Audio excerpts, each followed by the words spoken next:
안녕하세요. 동양미술사의 제4강 제2차 시 수업이 되겠습니다. 이번 시간에는 지난 시간에 이어서 춘추전국 시대의 청동기 문화와 그 다음에 이제 춘추전국 시대의 회화 부분에 대해서 좀 살펴보도록 하겠습니다. 상대까지의 청동기에서는 이렇게 금이나 은으로 상감을 하는 기법이 전혀 사용되지 않고 있다가 춘추전국 시대부터 드디어 이제 금을 청동기 표면에 써서 장식을 하는 기법들이 새로 등장을 하게 됩니다. 이 기술은 이제 뭐 착금 기법, 상감 기법, 뭐 입사 기법 이런 기법들을 쓰는데요. 사실 하는 방식은 조금씩 다 다릅니다. 보통은 이제 청동기 표면에 음각, 아까 왜 글씨 앞 시간에서 보면은 명문을 새길 때 다 이렇게 파가지고 파새겼잖아요. 그래서 표면을 파가지고 음각 문양을 만들어서 글자를 하던 거에다가 음각 문양에다가 금물을 채워 넣는 거를 쓰기도 하고요. 또는 금선을 끼워 넣기도 하게 됩니다. 그래서 굉장히 다양한 방식으로 이 금이나 은 상감을 하게 되는데 어떤 경우에는 금과 은을 사용하기도 하고요. 거기다가 청동은 원래 이렇게 약간 노란색이 나거든요. 약간 미색이 나는데 거기다가 이제 색깔을 표면 입혀서 지금 왼쪽에서 보는 것처럼 이렇게 까만색으로 이제 바뀌게 하는데 원래는 청동이 이렇게 까만색이 아니에요. 보통의 경우에는 이 청동은 그 금색 비슷한 희끄무레한 금색 같은 유기 비슷한 그런 색이 난다고 보시면 되는데요. 거기다가 이제 금을 상감을 하고 난 다음 표면을 착색을 해가지고 금이 이렇게 잘 보이게 하는 거죠. 그래서 이렇게 금 상감을 하기도 하고요. 여기 보시면은 이 초록색으로 변한 부분들, 이런 부분들이 원래 동이고요. 거기에다가 이제 금하고 은 같은 거를 같이 넣어서 문양을 상감을 하게 되는데 기본적으로는 청동기 바탕에 있으면 이렇게 파내고 이 부분에 금을 채워 넣는 거라고 생각을 하시면 됩니다. 근데 금을 금선으로 채워 넣거나 금판으로 채워 넣을 수도 있고요. 또는 아말감 기법이라고 해가지고 수은 아말감 기법 있죠. 금에다가 수은을 갖다 섞어서 아말감 상태를 발라놓고서는 나중에 열을 주면은 수은은 날아가고 금이 이제 남아서 붙어서 착색이 되는 방법. 도금하고 같은 거예요. 그러니까 도금을 하는 경우도 있고요. 또 어떤 경우에는 금을 진짜로 녹여서 금물 자체를 붓는 경우도 있다고 합니다. 그래서 한 몇 가지 다양한 기법들이 있는데 여하튼 이렇게 상감을 하는 것들은 중국에서 착금이라고 하는 용어를 쓰는 경우가 많습니다. 이 금은 상감 기법은 사실 뭐 어느 지역에서는 다 나온다고 보기는 좀 어렵고요. 주로 서주 시대에 수도가 있었던 낙양 지역하고 하남성 일대에서 주로 많이 나오고 있어요. 그래서 하남성, 하북성, 그 다음에 낙양 이쪽에서 많이 나오고 특히 하남성에 이제 하남성의 낙양 금촌 지역이라든지 또는 뭐 이옥이라고 하는 지역이 있는데 금촌과 이옥에서 주로 많이 나와서 하남성 지역의 금촌 이옥이라는 데서 많이 나와서 이런 것들을 일본 사람들은 얘는 금촌 이옥 지역 양식이다라는 얘기를 하기도 했는데요. 최근에 이제 중산악묘 같은 것들이 이제 출토가 돼 보니까 중산악묘에도 엄청나게 다양한 상감 기법이 사용이 되고 있어서요. 금촌 이옥 지역에만 있었다고 보기는 어려워진 부분이 있습니다. 여하튼 지금 보시고 있는 게 이제 춘추전국 시대에 새로 나타난 금속공예 기법 중에 첫 번째 예로서 이제 이 금상감 기법을 보시고 있습니다. 이 지금 왼쪽에 보시고 있는 난서부, 이게 부라고 하는 글자인데 난서부 또는 관으로 읽기도 해요. 난서부라고 하는 거 그릇은 부라고 하는 건 이 기형을 말하는 겁니다. 좀 호같이 생겼는데 이제 부라고 부르는 건 아마 명문에 부라는 단어가 나와서 그럴 거예요. 이 중국 역사박물관에 수정이 돼 있는데요. 이 난서라는 사람은 진나라, 아까 산서성 일대 진이라는 나라가 있다 그랬죠. 진나라의 대신이었는데 이 사람이 기원전 573년에 죽어서 이 난서의 자손들이 난서를 위해서 제사를 지낼 때 난서의 공을 기르면서 난서의 제사를 지낸다는 내용을 새겨서 사용을 했다고 그래요. 명문은 약 40자 정도가 5행으로 나누어서 써 있고요. 현재 남아있는 춘추시대의 금상감 예 중에서는 비교적 시기가 좀 올라가는 예라고 할 수 있습니다. 오른쪽에 있는 조금 두라고 하는 거, 두는 요렇게 생긴 게 두라고 하는 그릇인데요. 이거는 이제 그 제기에 제일 많이 쓰이는 형태예요. 두라고 하는 거는. 나중에 보시면 두는 뭐 지금 조선시대 제기에도 이렇게 생긴 형태가 나오기는 하니까 굉장히 오래 사용되는 그릇 중에 하나고요. 이건 산서성 지역에서 이제 출토가 됐는데요. 여기 보시면은 표면에 그 문양을 파고 그다음에 거기다 이제 금을 채워 넣어서 착금 기법으로 문양을 장식한 예를 볼 수가 있습니다. 이 거의 그러니까 상대에 보면은 조각을 어떻게 하느냐 뭐 이제 이런 얘기를 했는데, 이제 춘추전국 시대가 오면은 그릇을 만든 다음에 파가지고 거기다 금을 갖다 넣거나 은을 갖다 넣거나, 금은 금색이고 노란색 계통이고 은은 흰색 계통이잖아요. 그리고 이 청동은 약간 누런빛이 나는데 거기다가 이제 순동은 빨간색이 되는데 붉은색의 동을 넣으면은 흰색, 붉은색, 그다음에 그 흰색, 붉은색, 그다음에 노란색 세 가지의 색깔이 표면에 착용이 돼가지고 네 가지 색깔이 나는 아주 화려한 양상을 보여주는 예들도 가끔 볼 수가 있습니다. 이 금은상감하는 기법들은 아까 난서부가 시기가 좀 올라가기는 하지만 6세기에서 5세기, 기원전 5세기, 6세기로 좀 시기가 올라가긴 하지만 대체로 이제 그 춘추전국 시대 후기에 많이 나오고 있어서 이제 기원전 한 3세기에서 4세기 정도에 많이 나오고 있고요. 어떤 경우에는 이렇게 생긴 양식들이 한때까지 계속 이어져서 그 나오는 경우도 종종 있습니다. 물론 이제 한대 애들이 많지는 않지만요. 지금 왼쪽에 보시는 거는 그 하북선 평산 다음 삼찰시에서 볼 중산항릉에서 이제 출토된 그 정인데, 이 정이라고 하는 게 아까 삼조끼라 그랬죠. 그래서 청동으로 만든다 그랬는데 이 중산항릉에서는 독특하게 요 다리가 이렇게 녹이 났는데 이 다리가 철로 만들었어요. 그래서 철 쪽을 가진 큰 정이에요. 높이는 51cm고요. 이렇게 청동과 철을 갖다가 같이 만들 수 있는 이유는 먼저 철 쪽을 갖다가 주조를 한 다음에 나중에 이걸 갖다가 결합을 해가지고 만드는 분주식으로 주조를 하기 때문에 그래요. 그래서 다리만 철이 나오는 경우가 종종 있는데 여기서는 지금 손잡이들이랑 다리를 따로 주조를 한 다음에 몸체에다 넣고 결합을 시켜서 만드는 거고요. 여기 보시면 명문을, 이거는 이제 상감하지 않고 그냥 명문만 썼는데 명문 496자 정도 돼서 여기에 이제 고기가 나와서요. 중산항의 그 얘기들, 그 다음에 이제 그 죽은 연대 뭐 이런 것들이 다 이 대정 통해서 밝혀졌습니다. 그래서 이 중산항릉에서 나온 명문 청동기 중엔 제일 중요한 것 중에 하나가 이 철쪽 대정입니다. 이거 삼찰시에서는 다시 보지는 않을 거예요. 요거하고 똑같은 그 기형을 가졌죠. 형태 비슷하죠. 형태도 비슷한데 같은 방식의 요 정은 낙양에서 출토가 됐고요. 지금 현재 미국의 미네아폴리스 미술관에 소장이 되는데 여기는 문양이 없는 대신 명문만 새겨져 있죠. 여기는 반대로 명문을 새기지 않고 전부 문양을 새겼는데 입체로 표현한 게 아니라 전부 다 파서 안에다가 금과 은을, 이 흰색으로 보이는 거는 은이에요. 그래서 금과 은을 갖다가 상감을 해가지고 표현을 했습니다. 그래서 이 같은 기형으로 만들어서 다른 용도로 사용하거나 다르게 장식을 하는 예들이 이 시기부터는 점점 많아지게 됩니다. 상감 기법은 상당히 기원전 3세기, 4세기 이후에는 널리 많이 사용이 됐었던 것 같고요. 금이나 은을 상감하는 거 말고 또 다른 독특한 상감의 예가 다음에 보실 청동 검득이 되겠습니다. 아까 춘추전국 시대의 5월 동주라든지 아니면 와신상담 뭐 이런 그 속어들이 다 이 시기의 얘기라 그러면서 오왕과 월왕에 대한 얘기를 했었는데요. 이 오왕 부차가 썼던 검이랑 월왕 부차가 썼던 검이 현재 지금 발굴되어 있습니다. 왼쪽에 보시고 있는 것이 이제 오왕 부차의 검이라기보다는 이건 동모자 써서 이거 뭐라고 얘기를 하기도 해요. 좀 짧고 이러기 때문에 이거 창낙이라고 이제 보기도 하는데요. 이 부분에 보시면 명문이 있습니다. 오왕부차가 직접 스스로 만들어서 사용한 검이다라고 하는 명문이 여기 새겨져 있고요. 금상감으로. 여기는 구천이 스스로 만들어 사용한 검이다라는 내용이 조전체의 명문으로 상감해서 여기는 금상감, 여기는 은상감 해가지고 이제 왕의 이름과 그 다음에 이제 왕의 이름이 이제 나와 있어서 오왕부차와 월왕구천의 검이라는 걸 알 수 있는데요.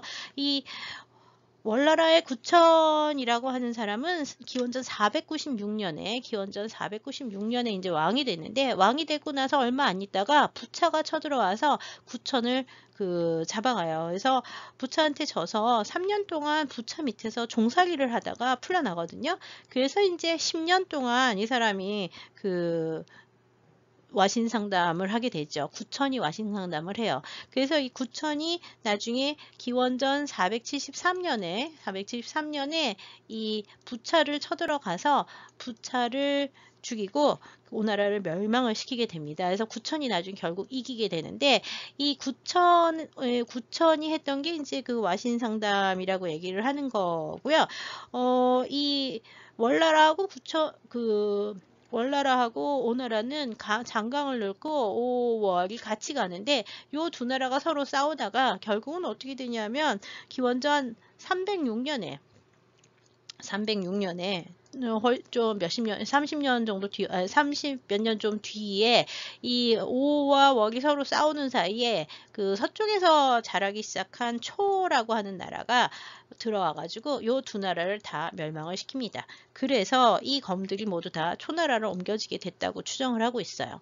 그래서 이 두 검은 그래서 오나라 땅에서 나온 것도 아니고 월나라 땅에서 나온 것도 아니고 오히려 초나라 땅이었던 호북성 망산의 초묘에서 출토가 돼서요. 기원전 306년에 초나라가 오와 월을 함께 멸망을 시켰던 그것 때문에 초나라로 옮겨졌다고 추정을 하고 있습니다. 이 중에서 이제 부차의 무덤 발견되지 않았고요. 물론 이제 구천의 무덤도 없긴 하지만 이 월나라 왕의 무덤은 98년 절강성 소흥 지역에서 이제 월나라 왕 한 명, 이게 구천이 아니라 그 앞대 왕의 무덤이 이제 발굴된 적 있고요. 역시 청동기가 상당수 많이 나왔습니다. 이 부차 구천의 검의 특징은 둘 다 청동기인데요. 여기 보시면 잘 보이진 않지만 이쪽에는 좀 많이 보이죠. 이렇게 마른 목골로 문양이 이렇게 쭉 나오는데요. 이게 어떻게 만드는 거냐면 역시 상감을 해가지고 이제 전체 칼날 표면에 이렇게 표면을 다르게 하는 효과를 만들었는데요. 이 기법은 사실 중원 지역에서는 거의 찾아볼 수 없고요. 절강 지역의 이 두 지역에서만 5월 시대에서만 사용이 됐었던 굉장히 독특한 도금법이라고 얘기를 합니다. 뭐 니켈 도금이라고 얘기를 하기도 하고 뭐 그러는데 사실 뭔지는 잘 모르겠어요. 이 성분은 하얀 부분은 알루미늄 성분이 좀 들어갔다고 하는데요. 여기 보시면 나중에 실물 잘 보기는 힘들지만 여기 조각이 굉장히 화려하고 아주 섬세하게 조각이 되어 있고 뭐 터키적인가 뭐 이런 것도 박혀 있고 그래서 굉장히 장식적이고 그다음 날이 되게 날이 굉장히 잘 벼려진 검이라는 걸 알 수 있죠. 아직 이 시기 기원전 5세기에 강남 지역은 전부 다 뭘 쓰고 있냐면 청동검을 쓰는 겁니다. 이것들은 다 청동을 기본으로 해가지고 거기다 입사를 하고 장식을 한 검들인데요. 이거에 비해서 이제 아까 얘기했던 이 두 나라, 오나라와 월나라를 맡긴 초나라라든지 아니면 초의 위에 있었던 나라가 나중에 전국 시대를 통일하는 진시 황제의 진나라잖아요. 이 진과 초라고 하는 이 서쪽에 있었던 두 나라들은 철기를 좀 일찍 쓰기 시작을 했었다 그래요. 그래서 이 두 나라에서는 춘추 시대 말기부터 철제 병기를 사용해서 제작해서 사용하기 시작했던 거로 보이고 있는데요. 다른 지역에서는 철기가 아직 그렇게 많이 나오지는 않는다고 보셔야 될 것 같습니다. 예, 기원전 8세기, 기원전 770년에 주나라가 수도를 낙양으로 천도하게 된 가장 큰 이유 중에 하나가 북방의 이민족들이 쳐들어왔기 때문인데요. 이 북방의 이민족들이 누구였는지, 그 다음에 어떻게 들어왔는지에 대해서는 그렇게 잘 알려진 바는 없습니다. 다만 시베리아 지역에서는 기원전 8, 9세기 정도부터 이 스키타이계라고 하는 유목민족들의 문화가 상당히 발달해 있었고요. 이 스키타이 유물의 서 보이는 특징들이 이게 둥글게 말린 동물이라든지 아니면 이렇게 동물 투쟁 장면이라든지 뭐 독수리라든지 이건 독수리 아니라 글핀 계통인데 글핀이라든지 이렇게 동물 투쟁과 그 다음에 사나운 야수들 같은 형태들 그 다음에 구불구불 말려서 뒤섞인 그 동물들이 나오는 게 특징인데요. 춘추 전국시대가 되면 바로 그런 기법들이 그 중국에도 전해진 것 같아요. 그래서 춘추 전국시대의 초기 춘추 전국시대의 그 청동기들 중에는 이렇게 북방계 동물 문양들이 들어가는 청동기들이 상당히 많이 나오고 있고요. 그 다음에 또 이 스키타이 쪽에서 이제 먼저 사용하기 시작하는 게 주조기법 중에서 신라법이라고 하는 기법을 씁니다. 이 신라법이라고 하는 거는 로스트웍스 캐스팅이라고도 얘기를 하고요. 또는 밀랍 주조 기법이라고도 얘기를 하는데 밀랍이라고 하는 거로 원형을 만들어서 주조를 하는 기법이에요. 이 밀랍으로 주조를 하게 되면은요. 밀랍은 벌집의 그 표면에서 얻어지는 그 양초 같은 성질이라고 보시면 되는데요. 밀랍으로 조각을 한 다음에 그걸 갖다 흙으로 뒤집어 씌워가지고 열을 주면 밀랍이 녹아서 없어지게 되고요. 그리고 그 빈 공간에 이제 청동물을 부어서 주조를 할 수 있어서 밀랍이 없어지는 기법이다 해서 신라법이라는 말을 쓰고요. 또는 밀랍 주조 기법이라고 얘기를 하기도 하고 영어로는 로스트웍스 캐스팅이라고 얘기를 하는데요. 이 신라법이 역시 8, 9세기 정도부터는 그 이쪽으로 그러니까 동아시아 정도, 그 중국 쪽으로 이제 전해지기 시작을 한 것 같아요. 최근 연구에 의하면 중국에서 신라법이 쓰여진 가장 오래된 거는 지난 시간에 제 3차 시에 보셨던 상나라 후기에 역시 사천성 지역에 있었다고 하는 독특한 삼성퇴 문화라고 하는 게 있었죠. 그 삼성퇴 유적에서 이제 중국에서 가장 오래된 신라법들이 최근에 밝혀지고 있습니다. 나중에 이제 보시면은 그 삼성퇴 이후에 또 신라법이 많이 나오는 지역은 어디냐 하면 그 다음 시간에 보시게 될 3차 시에 보시게 될 그 증울묘에서 이제 신라법이 고도로 발전한 양상을 보이고 있는데요. 증울묘는 한 기원전 5세기 정도 되고 있어요. 그래서 아마 신라법이 언제 중국에 들어왔느냐는 지금 아직 논란이 있지만 사천성이나 아니면 파촉 지역이라고 하는 지역에서 아마 먼저 사용을 하지 않았을까라고 추정을 하고 있습니다. 여하튼 이 북방 스키타이계 금공품들이라고 하는 그 동물 양식들이 춘추 전국시대가 되면 굉장히 다양하게 중국 전역에서 이제 그 영향을 받은 것들이 나와서요. 전국시대의 독특한 양식들은 대부분 다 이 동물 양식이 들어간 청동기들이라고 보시면 될 것 같아요. 네, 지금 우한왕호라고 하는 호가 있는데 이건 영국에 지금 소장이 돼 있고요. 우한왕이 그 황지에서 조명을 위해서 개한왕의 양금을 모아서 사기를 만들었다라고 하는데요. 일부 사람들은 이게 이제 오왕 부차가 482년에 만든 거라고 그 추정을 하기도 합니다. 여하튼 이 우한왕호 명문이 있긴 한데 명문 해석이 논란이 있어서 이렇다는 얘기죠. 여기 보시면 이렇게 동물이 혀를 뺀 긴 동물들, 사자 모양의 동물들이 나오는데 이것들은 아까 보셨던 그 북방 유목민족들의 문화에서 스키타이 문화에서 만들어지는 동물 양식의 영향으로 나오는 기원전 5세기 이후 에 이제 등장을 하기 시작한 예들일 거라고 이제 보고 있어요. 표면에는 역시 초나라 양식들을 따라서 문양이 있긴 있지만 자세히 보지 않으면 그 문양이 뭔지 모를 정도로 이렇게 얕게 도드라지게 이제 만들어지는 게 균일한 두께로 만들어지는 게 특징이고요. 이 혀를 빼문 개수들은 사실 이게 뭐 진짜 호랑인지 아니면은 표범인지 뭐 아니면 완전히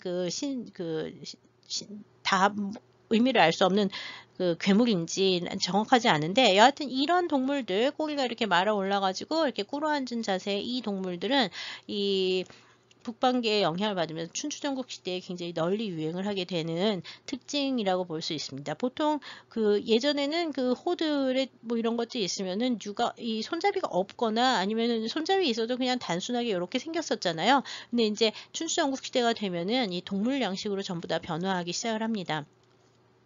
네, 지금 보시는 건 하남성 신정에서 이제 출토가 된 입학방호라고 하는 입학, 서 있는 새가 서 있는 네모난 호라는 뜻이에요. 사각형의 호이기 때문에 단면이 사각형이라서 방호라고 부르는 거고요.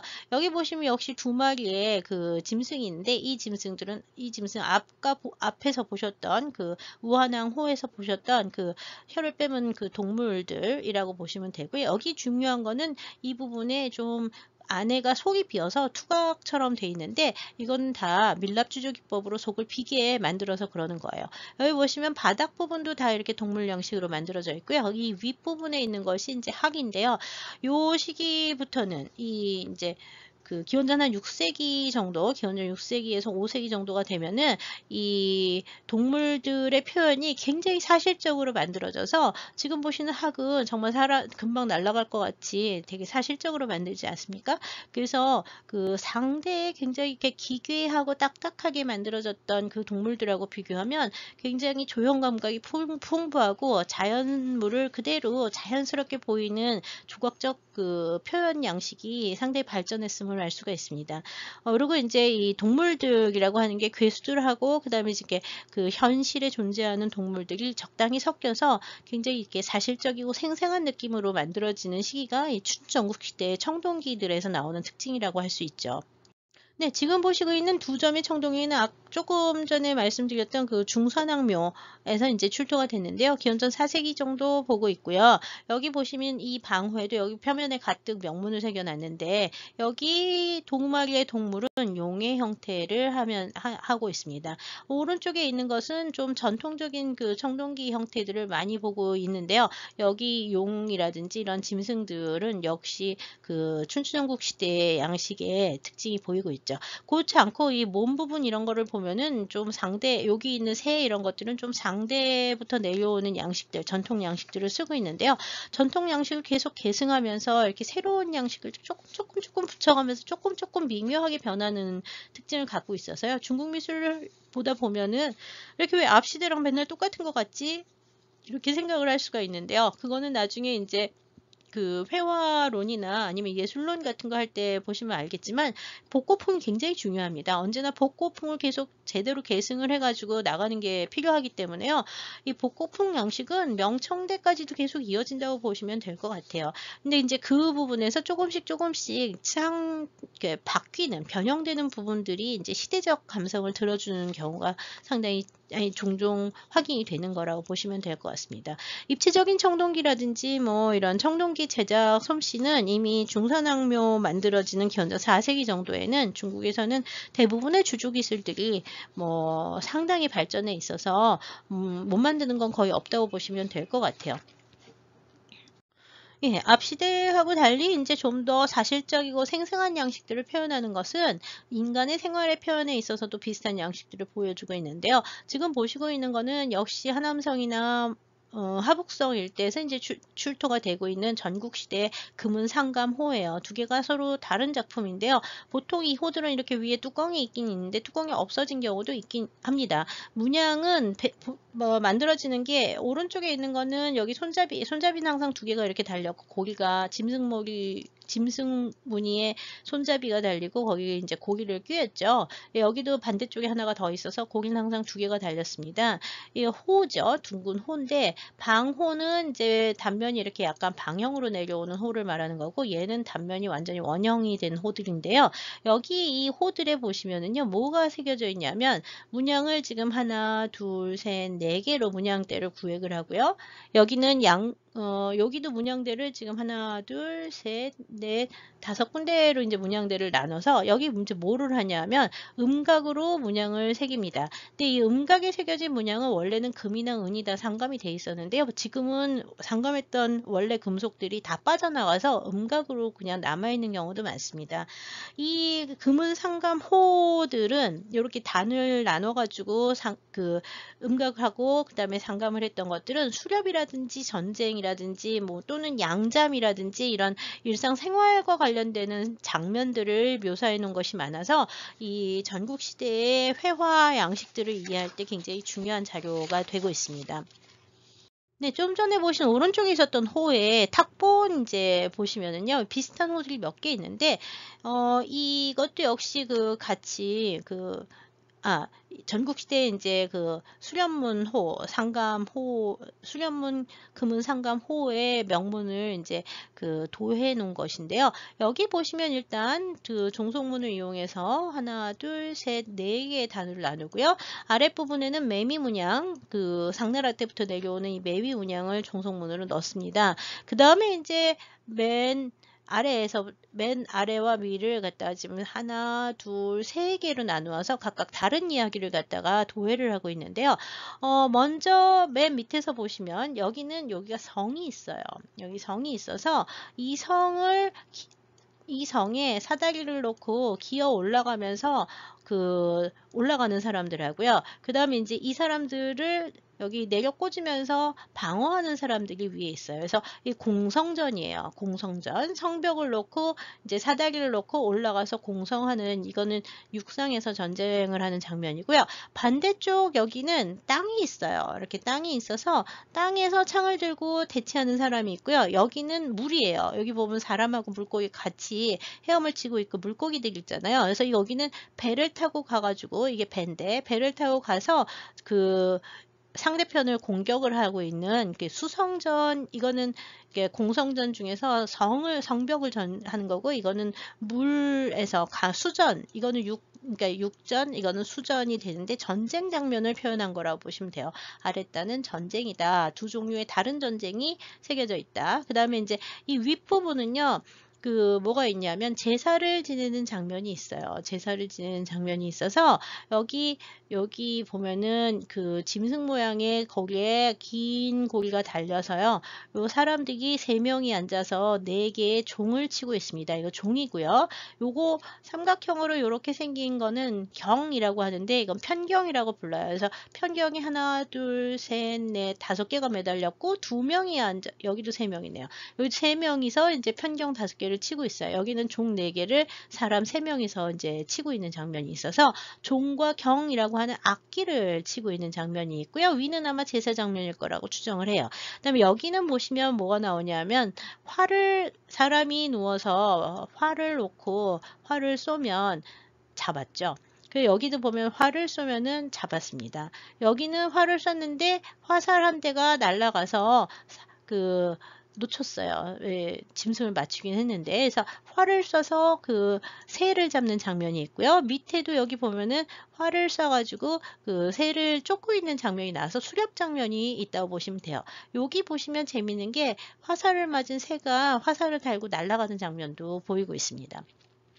그다음에 이제 맨 위쪽은, 이거는 좀 논란이 여러 가지가 있는데요. 여기 활 쏘기 하는 장면이 있고요. 그 다음에 사람이 여기 앉아가지고서 나무에서 뭔가 따는 장면이 있어서 뽕잎을 따는 장면이라고 얘기를 하기도 합니다.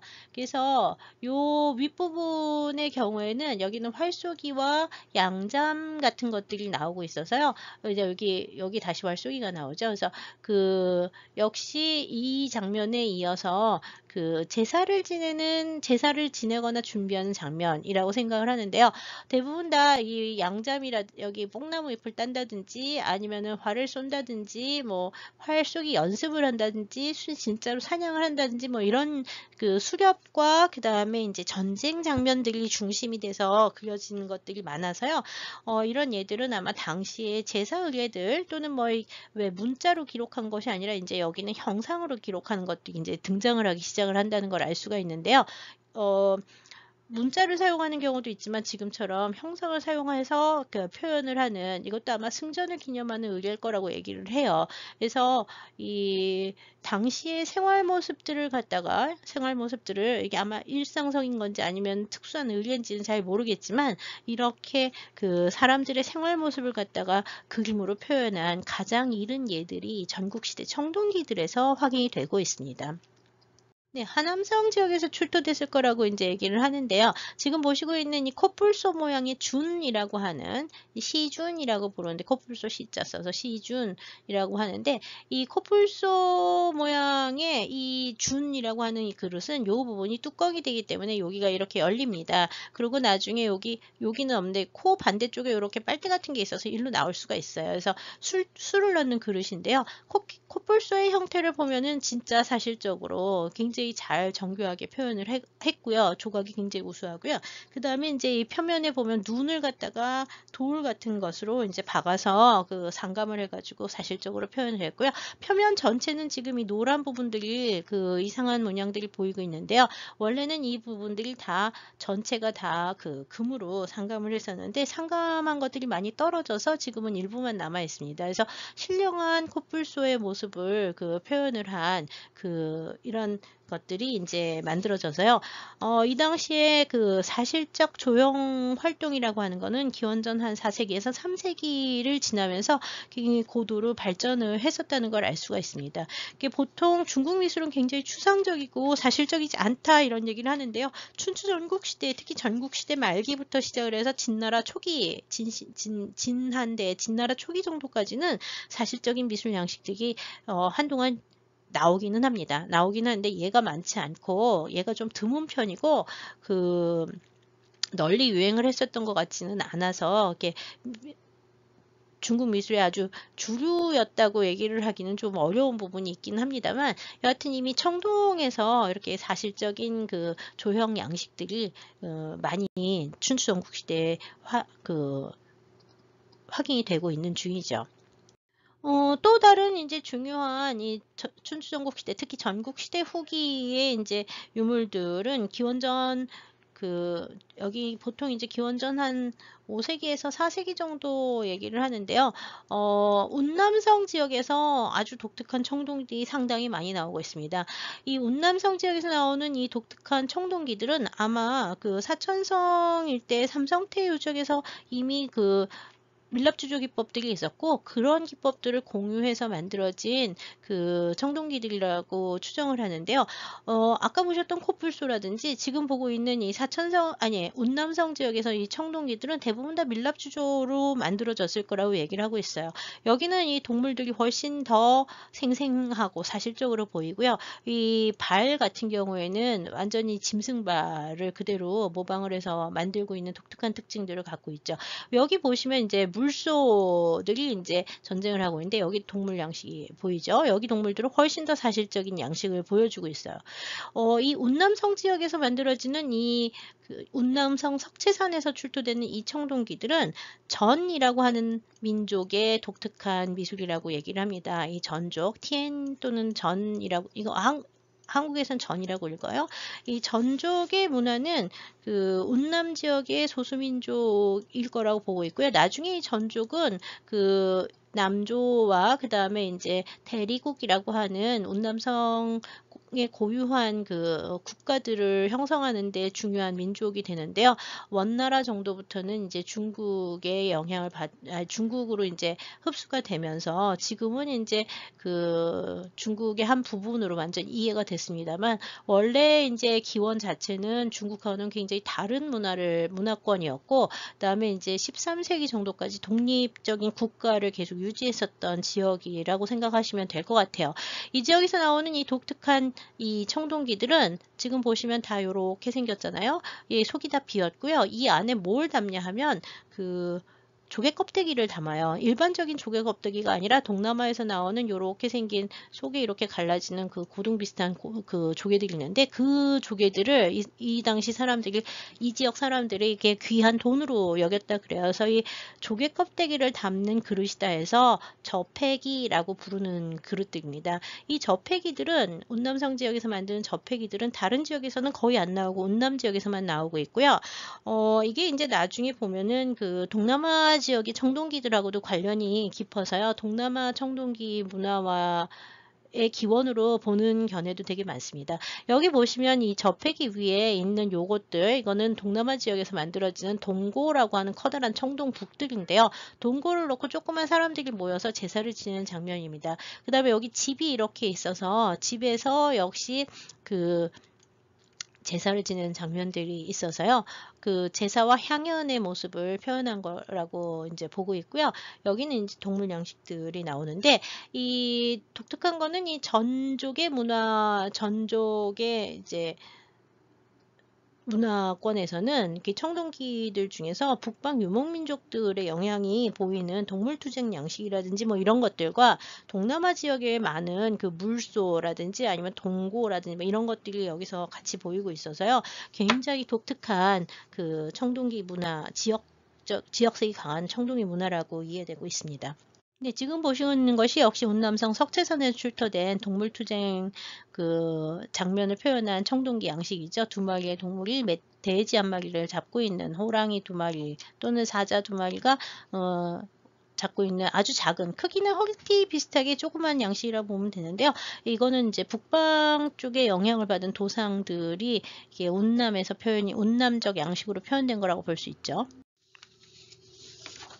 네, 지금 보시는 것도 역시 운남성 석체에서 나온 청동인데요. 여기도 역시 동물이 중요한 거 여기 소가 나오고요. 그 다음에 여기 이제 사자, 암사자 또는 호랑이라고 하는 것들이 이제 나오는데, 이 호랑이의 이거 머리 받침 같은 거라고 생각하면 돼요. 베개 같이 이 부분에 이제 저기 들어가는 뭘 넣을 수 있게 돼 있는데, 여기 이제 이 소의 형태라든지 이런 것들은 굉장히 그 중국의 다른 지역에서는 거의 볼 수가 없고요. 이런 혹소들은 사실 동남아 지역에만 있기 때문에 뭐 인도나 아니면은 뭐 티베트 쪽에 영향을 받은 것이 아닐까 뭐 이렇게 보기도 합니다. 근데 여하튼 이 석채산 지역의 전족들은 그 중국과는 굉장히 다른 중원 지역의 청동기들하고는 다른 양식의 청동기들을 만들어서 운남 지역만의 독특한 양식을 형성해 가고 있었음을 알려주고 있습니다. 지역적으로 굉장히 다른 것들이 많은데요. 그 일단 운남의 청동기는 여기서 워낙 중요하기도 하고 다른 지역하고 다르기 때문에 이번에 좀 보여드렸는데요. 여기 말고 이제 북방 지역 쪽에서도 다른 얘들이 상당히 많이 나오고 있고요. 그 다음에 강남 지역에서도 남쪽으로 내려가면 조금 다른 양식의 청동기들이 많이 나오는데, 그 부분에 대해서는 뭐 나중에 또 다른 기회에 살펴보시면 좋겠습니다. 이번 시간은 너무 이제 양이 많기 때문에 중국 미술사 자체가 양이 많고 춘추전국 시대도 유적이 너무너무 많기 때문에 많은 유적들을 다 다룰 수는 없습니다. 이상으로 이제 지금 그 중국 청동기, 춘추전국 시대의 청동기 중에서 특히 이제 뭐 신라법의 사용, 그 다음에 이제 동물 양식의 전래, 그 다음에 사실주의적 표현, 뭐 그 다음에 회화적인 표현, 뭐 이런 것들을 좀 보셨고요. 좀 예외적인 예로 운남 지역의 전족의 청동기 문화를 살펴보았습니다. 여기까지가 이제 그 춘추전국 시대 청동기라고 보시면 되고요. 요 다음에는 이제 그 춘추전국 시대의 옥기와 그 다음에 이제 회화 직물에 대해서 조금 살펴보겠습니다. 네, 옥기는 중국에서 뭐 언제나 중국인들을 상징하는 것이다. 뭐 이렇게 생각을 많이 하는데, 그 가장 큰 이유 중에 하나는 주례에 의하면 그 아까 그 주나라의 주공이 이제 정리를 했다고, 예법을 정리했다는 주례라고 하는 책이 있다 그랬죠. 이 주례에 의하면 옥기에는 6종이 있는데 6종 옥기가 있는데, 이 6종 옥기를 육기라고 얘기를 해요. 육기. 이 육기는 뭐냐 하면, 육기는 다른 형태로 생긴 옥들을 말하는데, 이 육기를 갖추어서 제사를 지내야 된다라고 얘기를 하거든요. 근데 여기 육기는 뭐에 쓰는 거냐면, 각각 형태가 다른 옥들이 각각 다른데 얘를 표하는 기물로 이해가 되고 있는데, 이제 요게 벽이라고 하는 기물이잖아요. 벽의 경우에는 하늘의 예를 표한다고 알려져 있고요. 그 다음에 지난 시간에 우리가 봤던 요렇게 생긴 몇 시간 전에 봤겠군요. 이렇게 생겨가지고 왜 여기 가운데가 동그랗게 파인 거 아니에요. 이렇게 동그랗고 그 다음에 이제 여기 네모난 동그라미와 네모가 결합이 된 종이라고 하는 기형이 있다는데, 이 종이라고 하는 거는 땅에다가 얘를 표할 때 쓰는 거고요. 옥규라고 하는 것이 있는데, 옥규는 이제 동쪽의 예의를 표하기 위해서 필요한 기물, 옥장은 남쪽을 위해서, 그 다음에 옥황은 북쪽을 위해서, 그 다음에 옥호는 서쪽을 위해서 해서 벽종, 규장, 호황이라고 하는 5가지를 여섯 가지를 이제 그 주교에서 그 제사를 피낼 때 필요하다는 옥기라고 얘기를 해요. 이제 그것이 세트로 보통 이제 벽하고 종이 제일 많이 남아있는 편이고요. 그 다음에 이제 다른 장이라든지 이런 것들은 그 무덤 안에 넣어주는 얘들이 좀 많은데요. 지금 보시는 것들이 이제 이 춘추전국 시대에 몇 군데 유적에서 이렇게 온몸을 옥으로 이렇게 감싸서 나오는 유적들이 이제 확인이 되고 있어요. 그래서 이 옥을 갖다가 이렇게 주례에 사용하는 것뿐만 아니라 장의용으로 무덤에 이제 넣어주기 위해서 피장자의 몸을 갖다가 옥으로 덮는 그런 의례들이 이제 일부 지역에서 행해졌는데요. 지금 보시고 있는 거는 유명한 산서성의 그 천마유적이라고 하는 진나라의 제후묘들이에요. 이 진나라의 제후묘들은 지금 보다시피 이렇게 그 땅을 파고 그 다음에 이제 관의 주변에 청동기를 갖다가 바깥에 쫙 묻었고요. 안에 이제 시신이 있는데 보면은 시신 전부 위에를 밑에서 보는 것처럼 이렇게 온몸을 다 그 옥으로 감싸고 있습니다. 그래서 이 산서성 그 진나라 제후묘에서 나온 옥기들이 지금 오른쪽에 보고 있는 이런 예들이 있는데요. 여기 보시면은 요런 기형들 이렇게 요 반쪽짜리 옥들을 갖다 여러 개 연결을 해가지고 이렇게 그 몸 전체를 갖다 감싸고 있는 걸 볼 수 있고요. 여기도 보면은 옥이랑 그 다음에 이제 이건 결이죠. 결부터 시작해서 여러 가지 다른 형태의 옥들을 연결을 해가지고 몸을 갖다 장식하고 있는 예들을 보는데요. 중간중간에 있는 이런 것들은 만호라든지 뭐 이런 것들을 같이 사용을 하고 있어요. 그래서 이 구슬하고 옥을 갖다가 꿰서 피장자의 온몸을 이제 장식하는 의례들이 이 기원전 한 8세기? 이게 지금 유적이 기원전 8세기 보통 얘기를 하는데 기원전 8세기 정도부터 시작이 됐고요.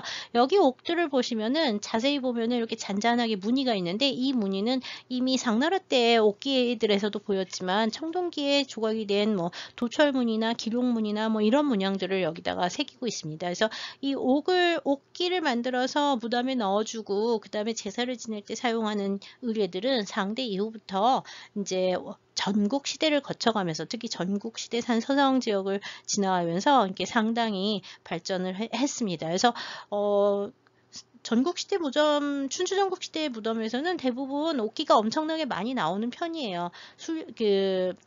종류별로 더 많이 나오고요. 특히 어떤 경우에는 얼굴의 모든 부위를 다 옥으로 장식을 하는 그런 예들도 나와서 나중에 이제 한나라 때 옥의라고 해서 옥의, 그래서 수의를 갖다가 옥으로 만드는 예들이 한나라 때 나오는데 이런 예들이 아마 나중에 이제 한나라 때 되면 옥의로 발전을 했을 거라고 보고 있습니다. 보시고 있는 요거 아래에 있는 요거랑 오른쪽에 있는 요거는 옥벽과 그 다음에 이제 몸을 장식하는 예들인데요. 이것들은 산동성 곡부 지역에 있었던 그 노나라의 그 고성 유적에서 이제 발굴이 됐고요. 이렇게 옥을 세트로 해서 그 몸에다가 차는 것들을 폐옥이라고 얘기를 하는데 앞서 보셨던 것들도 몸에다 쭉 차는 거기 때문에 폐옥인데요. 이 폐옥은 천자를 아련할 때 차고 나갔다는 얘기들도 있어요. 왜냐하면 옥을 차고 나가면은 이게 옥이 움직이면 천자 앞에서 소리를 못 내니까 이렇게 몸가짐을 바르게 하기 위해서 또는 예의를 갖추기 위해서 이 폐옥을 찬다는 얘기가 있는데 이 폐옥들을 찾던 것들을 무덤에 부장한 예들이 있고요.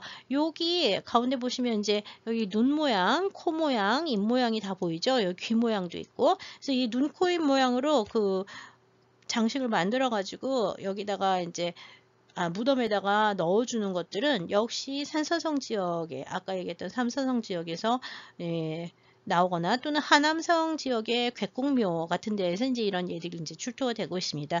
좀 드물게 옥을 조각을 해서 신상을 만든 옥신상들이 있는데요. 요 옥신상들은 다 감숙성 지역에서 나왔습니다.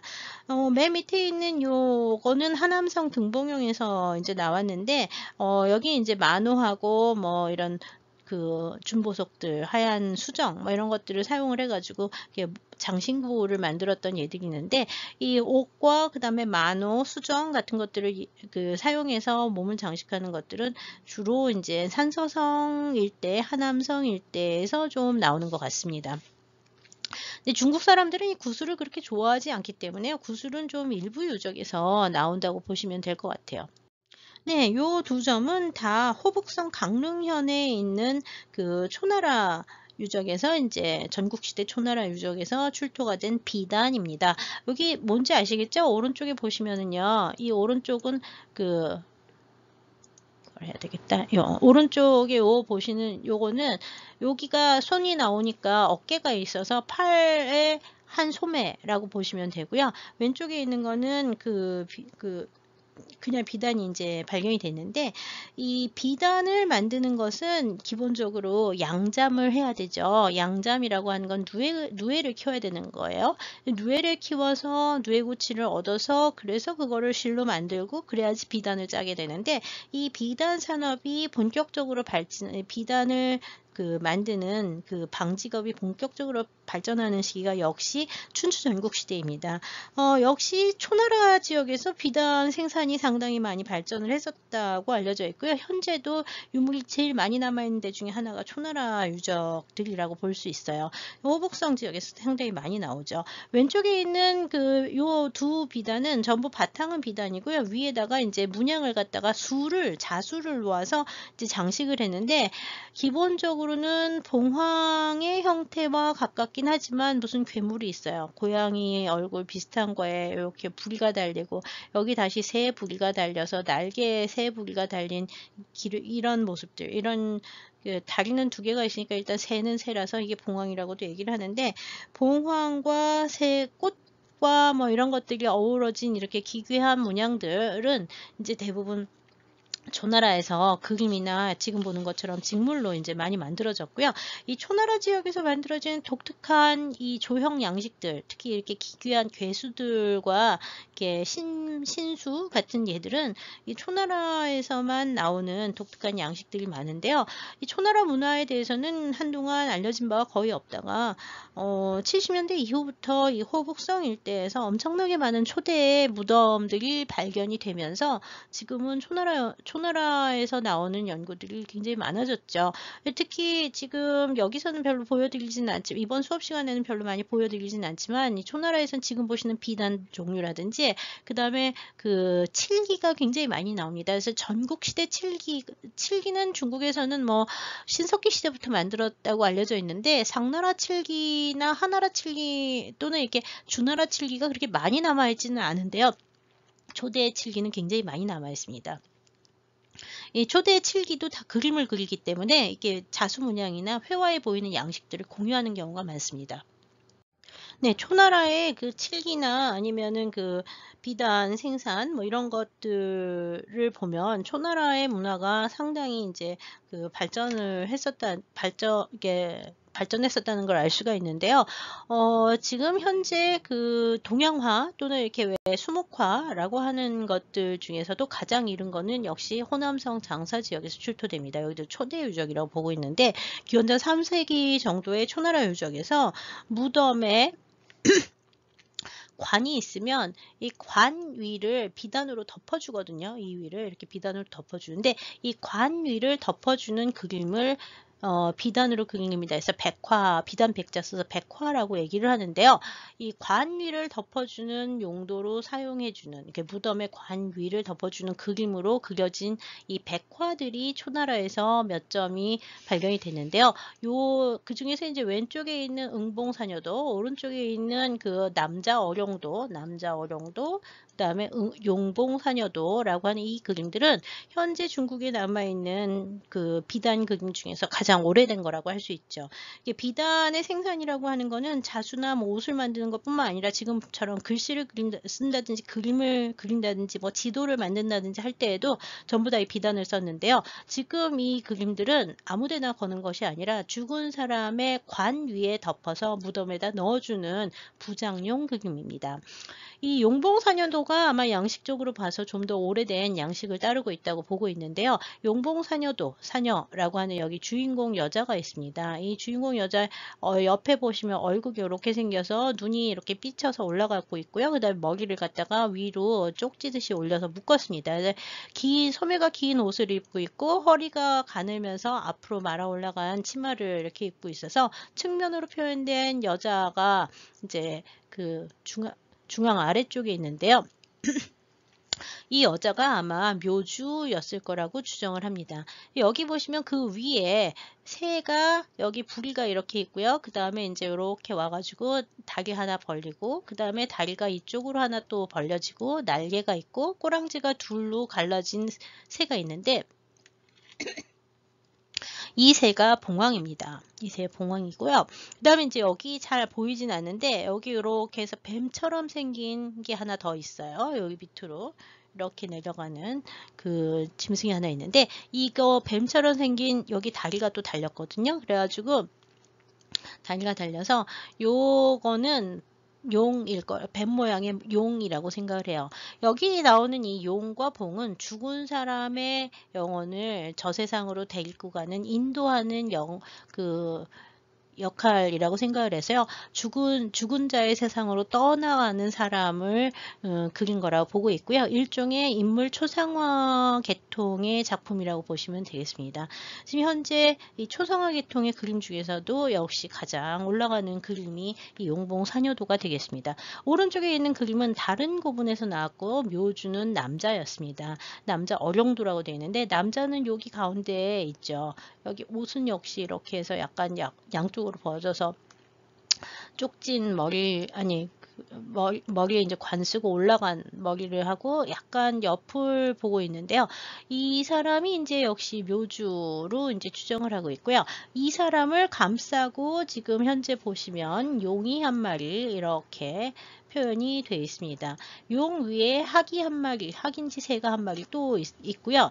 여기 잘 보시면 물고기가 한 마리 숨어 있습니다. 그래서 여기서 보시던 용하고 그 다음에 봉황의 새가 똑같이 있고요. 그 다음에 밑에 물고기가 있는데 물고기는 언제나 죽은 자의 세상을 가르칩니다. 예, 그래서 이쪽 지역에서는요. 그래서 이 용과 봉과 이 물고기라고 하는 거는 죽은 사람을 이끌고 가는 그 사자의 영혼을 이끌고 가는 그런 제의적 의미에서 이제 그려진 그림이고요. 이런 그림들이 이제 현재 중국에서 남아있는 가장 오래된 회화 작품이라고 할 수 있는데요.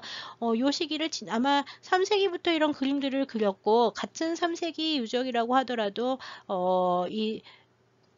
아마 이 남자 어룡도가 그려질 당시 정도가 되면 훨씬 더 회화적이고 그 필선이 다양한 양식을 보여주면서 그림이 이제 그림 양식이 발전했었던 거로 보이고 있어서요. 이 초대의 초나라 때 호남성과 호북성 일대에서 발전한 뭐 청동기, 칠기, 그 다음에 지금 보듯이 그림이라든지 비단이라든지 이런 것들은 초나라 문화의 우수함 또는 독특함 이런 것들을 보여주는 중요한 유적들이라고 할 수 있어요. 물론 이제 초나라에도 청동기가 없는 거는 아닌데요. 청동기는 어느 지역이나 다 많으니까. 근데 이제 다른 지역보다 호남성, 호북성 지역에서는 이런 독특한 칠기나 아니면 이렇게 비단 뭐 이런 것들이 많이 남아 있어서 다른 지역에도 없다고 얘기는 할 수 없지만 아마 유물이 많이 남아있기도 하고요. 생산 자체도 이 지역이 굉장히 많이 했었던 거라고 생각이 돼요. 이 초나라 지역은 나중에 뭐 한대나 아니면은 그 더 아래 한대를 지나서 더 지나서도 계속 칠기 생산의 중심지가 되는 지역이라서요. 초나라 문화에 대해서 좀 더 우리가 많은 이해가 필요하다고 생각을 합니다. 이 초나라 지역에서 출토되는 청동기와 칠기들은요, 자꾸 시기가 올라가고 있어요. 지금 발굴할 때마다 좀 더 올라가고 있어서 엄청나게 많은 양이 발굴되고 있는데요. 다음 제3차 시에서는 초나라 문화권에 속하는 증나라 제후의 무덤을 살펴보도록 하겠습니다. 이 증후울묘라고 하는 유적을 보게 될 텐데요.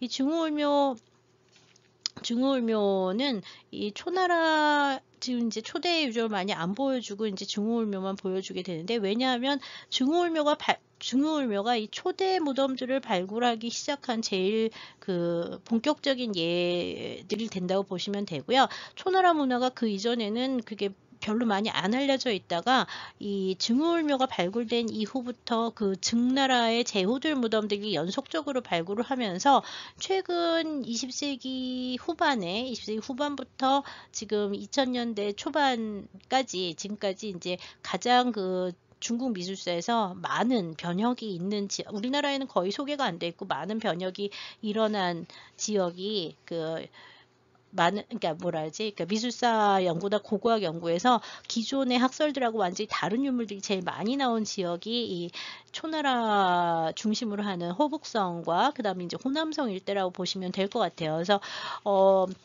이 춘추전국 시대 유적 계속 많이 발굴이 되고 있긴 하지만 그 중에서도 이제 여러분들이 좀 특별히 주의해서 봐야 되는 중요한 고분이라고 생각하는 증울묘하고요. 그 다음에 이제 아까 중산항이라고 하는 사람의 무덤이 이제 하나 발굴이 됐다는데, 이 중산항묘하고 두 개를 제3차 시에서 살펴보도록 하겠습니다. 2차 시 강의는 이것으로 마치도록 하겠습니다. 감사합니다.